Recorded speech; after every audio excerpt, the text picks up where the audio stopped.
ஆண்டவராகிய இயேசு கிறிஸ்துவின் நாமத்தில் உங்கள் யாவருக்கும் அன்பின் வாழ்த்துக்கள். வசனத்தை கேட்கிறவர்களாக மாத்திரமல்ல, அதன்படி செய்கிறவர்களாகவும் இருங்கள் என்று சொல்லி ஆண்டவருடைய வசனம் நமக்கு சொல்லுகிறது. இன்னைக்கு நிறைய நேரத்துல நிறைய பிரசங்கங்களை கேட்கிறோம். ஆலயத்துல கேட்கிறோம், டிவியில கேட்கிறோம், பல கன்வென்ஷன் கூட்டங்களுக்கு போய் கேட்கிறோம், நிறைய வசனங்களை கேட்கிறோம். ஆனால் எந்த அளவுக்கு அந்த வசனத்துக்கு நாம் கீழ்ப்படுகிறோம் யோசித்து பாருங்க.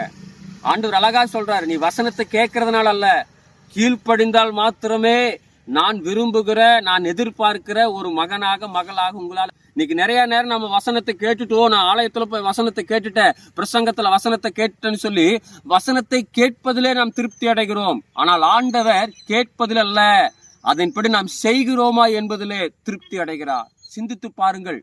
வஞ்சிக்கப்பட்டு கொண்டிருக்கிறோம் பிசாசினாலே.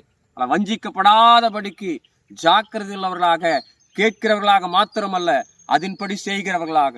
இயேசு கிறிஸ்து அழகா சொல்லுகிறார், நல்ல நிலத்திலே விதைக்கப்பட்ட விதையானது 30, 60, 100 பலன் கொடுத்தது. இதை கேட்டுக்கொண்டிருக்கிற அன்பான தேவனுடைய பிள்ளைகளே, நீங்களும் நானும் 30, 60, 100 பலன் கொடுக்கிற ஒரு பிள்ளைகளை போல நாம் வாழ்ந்து ஆசீர்வாதத்தை பெற்றுக் கொள்வோம். God bless you.